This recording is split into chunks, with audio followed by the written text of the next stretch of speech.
Pramukita Zahra. Saya mahasiswi semester 4 Fakultas Ilmu Administrasi Publik, konsentrasi Kebijakan dan Administrasi Perpajakan, dengan nomor pokok mahasiswa CA 191111141. Di video kali ini, saya ingin membahas materi pertemuan 1, yaitu pengertian organisasi. Pengertian organisasi. Organisasi dari bahasa Yunani yaitu orgalio atau organon, artinya alat, adalah suatu kelompok orang dalam suatu wadah untuk tujuan bersama. Secara umum, pengertian organisasi adalah suatu kelompok orang yang bekerja sama untuk tujuan bersama. Sedangkan secara terperinci, pengertian organisasi adalah sebagai tempat atau wadah untuk orang berkumpul dan bekerja sama secara rasional dan sistematis, terencana, terpimpin dan terkendali dalam memanfaatkan sumber daya baik uang, metode, material, lingkungan, sarana prasarana, data, dan lain sebagainya yang digunakan secara efisien dan efektif untuk mencapai tujuan organisasi. Peran partisipasi dalam organisasi. Pada dasarnya, partisipasi didefinisikan sebagai keterlibatan mental atau pikiran dan emosi atau perasaan seseorang di dalam situasi kelompok yang mendorongnya untuk memberikan sumbangan kepada kelompok dalam usaha mencapai tujuan. Dan keterlibatan aktif dalam berpartisipasi bukan hanya berarti keterlibatan jasmaniah semata. Partisipasi dapat diartikan sebagai keterlibatan mental, pikiran, dan emosi atau perasaan seseorang dalam situasi kelompok yang mendorongnya untuk memberikan sumbangan kepada kelompok dalam usaha mencapai tujuan, serta turut bertanggung jawab terhadap usaha yang bersangkutan. Unsur-unsur dalam organisasi. Unsur pertama, partisipasi atau keikutsertaan sesungguhnya merupakan suatu keterlibatan mental dan perasaan lebih daripada semata-mata atau hanya keterlibatan secara jasmania. Unsur kedua, kesediaan memberi sesuatu sumbangan kepada usaha mencapai tujuan kelompok. Ini berarti bahwa terdapat rasa senang, kesukarelaan untuk membantu kelompok. Unsur ketiga, unsur tanggung jawab. Unsur tersebut merupakan segi yang menonjol dari rasa menjadi anggota. Hal ini diakui sebagai anggota artinya ada rasa sense of belonging.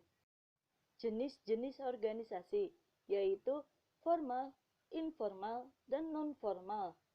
Menurut Keith Davis juga mengemukakan jenis-jenis partisipasi yaitu sebagai berikut. 1. Pikiran. 2. Tenaga. 3. Pikiran dan tenaga. 4. Keahlian. 5. Barang. Dan yang keenam, uang. Bentuk-bentuk organisasi, yaitu organisasi politik, organisasi sosial, organisasi mahasiswa, organisasi olahraga, organisasi sekolah, organisasi negara, organisasi pemuda, dan organisasi agama.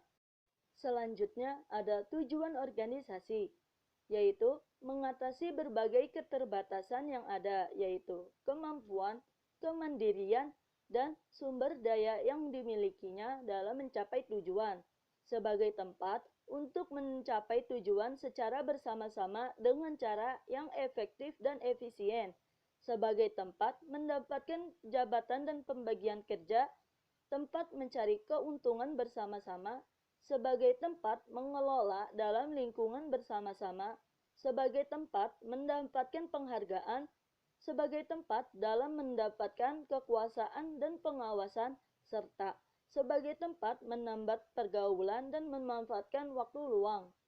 Selanjutnya ada teori-teori organisasi. 1.